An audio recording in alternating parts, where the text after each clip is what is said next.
Shalom, selamat pagi Bapak Ibu dan saudara-saudara yang dikasihi oleh Tuhan Yesus Kristus.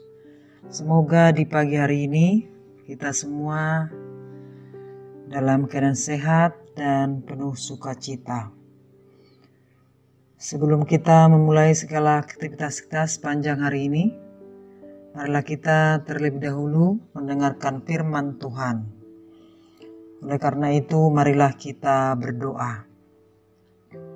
Damai sejahtera Allah yang melampaui segala akal, itulah kiranya menyertai hati dan pikiran saudara-saudara di dalam Kristus Yesus Tuhan kita. Amin. Firman Tuhan yang akan menyapa kita pada hari ini, Selasa 5 Juli 2022, diambil dari 1 Tawarikh pasal 29 ayat 17. Aku tahu, ya Allahku, bahwa Engkau adalah penguji hati dan berkenan kepada keikhlasan. Maka aku pun mempersembahkan semuanya itu dengan sukarela dan tulus ikhlas. Dan sekarang umat-Mu yang hadir di sini telah kulihat memberikan persembahan sukarela kepadamu dengan sukacita. Dalam bahasa Batak Toba dikatakan, takas dohu boto ali de Batakku, hodo namanguji roha, jalahasi tonga dolo moni roham.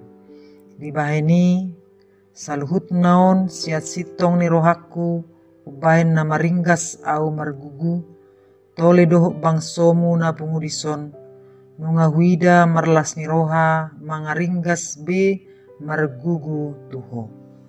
Demikianlah pembacaan firman Tuhan.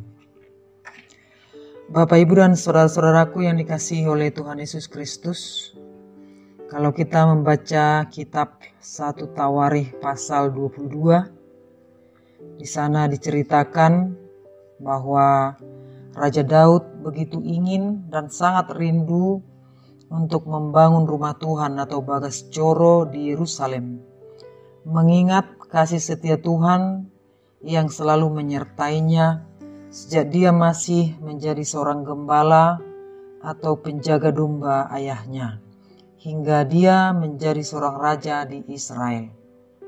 Setelah dia menjadi raja, dia tinggal di dalam istana, sementara tabut perjanjian Allah yang menjadi simbol atau tanda kehadiran Allah di tengah-tengah bangsa Israel masih di dalam kemah atau tenda. Sehingga niatnya, kerinduannya disampaikannya kepada Nabi Nathan. Namun Tuhan Allah tidak mengizinkan Daud untuk membangun rumah ibadah atau bagas coro itu. Alasannya adalah karena Daud telah menumpahkan sangat banyak darah dan telah melakukan peperangan yang besar di hadapan Allah. Hal itu dapat kita baca dalam kitab 1 Tawarikh pasal 22 ayat 8. Maka anaknya lah, yaitu Salomo, yang diberi Tuhan izin atau wewenang untuk mendirikan rumah bagi Tuhan. Saudara-saudaraku, meskipun Tuhan tidak mengizinkan Daud mendirikan rumah baginya, namun Daud tetap bersemangat mendukung pembangunan rumah ibadah tersebut. Dia mengumpulkan orang-orang yang ada di negeri Israel untuk memahat batu-batu dan menyediakan bahan-bahan bangunan yang diperlukan. Dan bukan hanya itu, Daud juga dengan sukarela mempersembahkan hartanya berupa emas dan perak yang sangat banyak jumlahnya. Perbuatan Daud yang bersemangat itu memberi persembahan untuk pembangunan rumah Tuhan diikuti atau ditiru oleh bangsa Israel. Mereka semua dengan sukarela dan dari hati yang tulus ikhlas memberi persembahan kepada Tuhan agar rumah ibadah itu segera selesai dibangun. Itulah sebabnya dalam nats yang kita baca tadi, Daud mengatakan kepada Tuhan, aku tahu, ya Allahku, bahwa Engkau adalah penguji hati dan berkenan kepada keikhlasan. maka aku pun mempersembahkan semuanya itu dengan sukarela dan tulus ikhlas. Dan sekarang umatmu yang hadir di sini telah kulihat memberikan persembahan sukarela kepadamu dengan sukacita. Dengan perkataan ini, Daud mau memperlihatkan bahwa persembahan yang mereka sampaikan untuk pembangunan bait Allah, mereka yakini semuanya adalah pemberian Allah, dan pemberian Allah itu mereka beri kembali untuk membangun rumah Allah. Bapak, Ibu, dan saudara-saudara yang dikasihi oleh Tuhan, melalui nats ini kita diajak untuk meneladani Raja Daud, memberi persembahan kepada Tuhan dengan hati yang tulus ikhlas. Melalui Daud kita boleh belajar bahwa memberi persembahan bukan hanya sekedar harta atau materi yang kita bawa kepada Tuhan, tapi juga sikap hati yang berkenan di hadapan Tuhan. Dengan memberi persembahan kepada Tuhan, kita mengakui kedaulatannya, penyertaannya atas hidup kita. Ketika kita memberi persembahan baik untuk pembangunan rumah Tuhan atau bagas coro maupun untuk keperluan lain di rumah Tuhan, kita hendaknya memberi persembahan kita dengan motivasi yang benar. Kita memberi untuk Tuhan jangan karena ingin mendapat pujian dari orang lain, atau karena ingin mengimbangi atau menyaingi persembahan orang lain.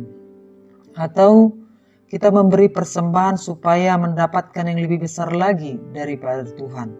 Seperti memancing, dengan memberi umpan ikan teri, kita berharap mendapatkan ikan kakap. Hal ini merupakan motivasi yang tidak diinginkan oleh Tuhan.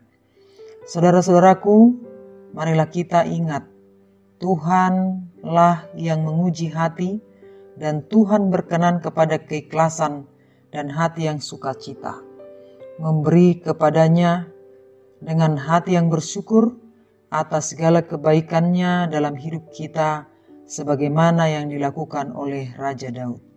Persembahan yang harum bagi Tuhan bukan hanya berupa materi, tetapi juga seluruh keberadaan kita.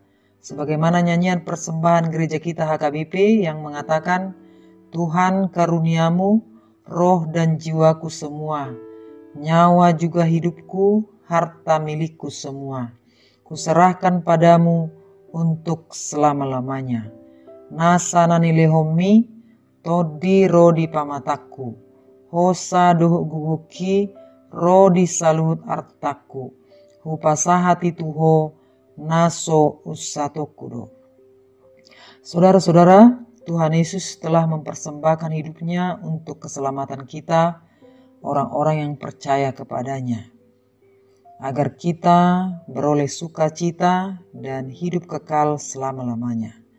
Sekarang apa balasan kita? Amin, marilah kita berdoa.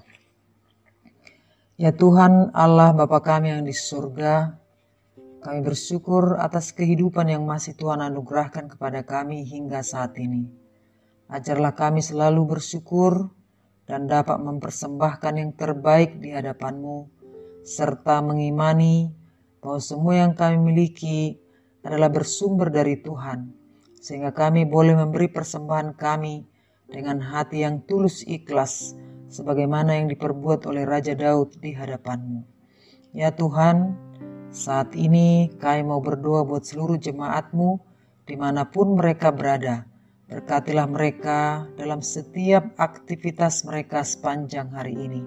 Hiburkanlah mereka yang berduka, sembuhkanlah mereka yang sakit. Berilah jalan keluar bagi mereka yang mengalami pergumulan. Berikan kesuksesan kepada anak-anak kami yang sedang dalam studi. Berikanlah apa yang diharapkan oleh jemaat-Mu yang sesuai dengan kehendak-Mu. Dengarkanlah doa kami ini dalam nama Tuhan Yesus Kristus, Tuhan kami. Amin.